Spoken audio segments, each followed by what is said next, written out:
പരമ്പരാഗത ഗോത്രകൃഷിയിലേക്ക് ഒരിക്കൽ കൂടി ചുവടുവയ്ക്കുകയാണ് കുഞ്ചിപ്പെട്ടിയും കട്ടമുടിയും. അന്യം നിന്നുപോയ റാഗി കൃഷി ഇവിടെ വിളവെടുക്കാൻ പാകമായി നിൽക്കുന്നു. കുഞ്ചിപ്പെട്ടിയിലെ വയലേലകളിൽ ഇത്തവണ നെല്ലിനൊപ്പം ഇടവിളയായി റാഗിയുമുണ്ട്. നഷ്ടമായ ഗതകാല സ്മൃതികൾ വീണ്ടെടുക്കുകയാണ് അടിമാലി പഞ്ചായത്ത് 4-ാം വാർഡിൽ ഉൾപ്പെടുന്ന കട്ടമുടി കുഞ്ചിപ്പെട്ടി ഉന്നതികൾ. കുഞ്ചിപ്പെട്ടിയിലെ വയലേലകളിൽ ഇത്തവണ നെല്ലിനൊപ്പം ഇടവിളയായി റാഗിയും തലയുയർത്തി നിൽക്കുന്നു. അന്യം നിന്നു പോകുന്ന പല കൃഷികളും മണ്ണിലേക്ക് മടങ്ങിയെത്തുന്ന കാഴ്ചയാണ് ഉന്നതികളിൽ നമ്മെ കാത്തിരിക്കുന്നത്. ആദിവാസികളുടെ പരമ്പരാഗത കൃഷികളായ കുറുമ്പുല്ല്, തെന, ചാമ ഉൾപ്പെടെയുള്ള കൃഷികൾ ഉന്നതികളിൽ തിരിച്ചു വരുന്നതിന്റെ തുടക്കമാണ് ഈ കർഷകരുടെ ഇടപെടൽ.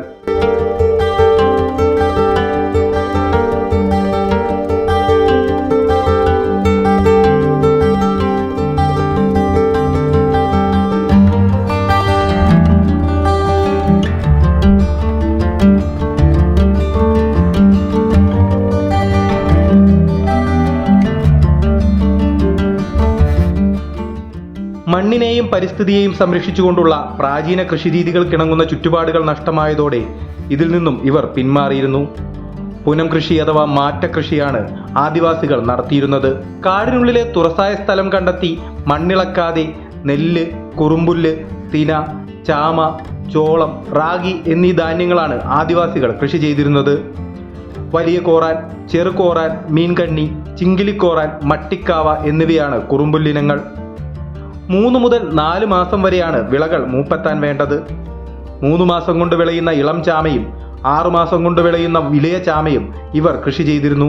കരയിലും വയലിലും കൃഷി ചെയ്തിരുന്ന നെല്ലിനങ്ങളായ തലവരശൻ, പൊക്കാളി, പെരുനെല്ല്, വെള്ളപ്പെരുവാഴ, മഞ്ഞപ്പെരുവാഴ എന്നീ ഇനങ്ങളും ചുരുങ്ങി. പുനം കൃഷി നിരോധിക്കുകയും വനത്തിൽ മണ്ണിന്റെ ഫലഭൂഷ്ടി കുറയുകയും ആവർത്തന കൃഷി മൂലം വിളവില്ലാതാവുകയും ചെയ്തതോടെയാണ് പാരമ്പര്യ കൃഷിയിൽ നിന്നും കർഷകർ പിന്മാറിയത്. തലമുറകളായി ഇവർ കൃഷി ചെയ്തിരുന്ന മക്കച്ചോളം, റാഗി, വരക്, ചാമ, തെന തുടങ്ങിയ വിളകൾ അപ്രത്യക്ഷമായി. ഈ ധാന്യങ്ങൾ ദീർഘകാലം കേടുകൂടാതെ സൂക്ഷിച്ചു വയ്ക്കാൻ കഴിയും. പഴയകാലത്തെ പഞ്ഞമാസങ്ങളിൽ ഇങ്ങനെ സൂക്ഷിച്ചു വയ്ക്കുന്ന ധാന്യങ്ങളും കിഴങ്ങുവർഗ്ഗങ്ങളുമായിരുന്നു ഇവർ ഭക്ഷിച്ചിരുന്നത്. കുറുമ്പുല്ലുകൊണ്ടുള്ള കട്ടി ആദിവാസികൾക്ക് ഇഷ്ടഭക്ഷണമായിരുന്നു.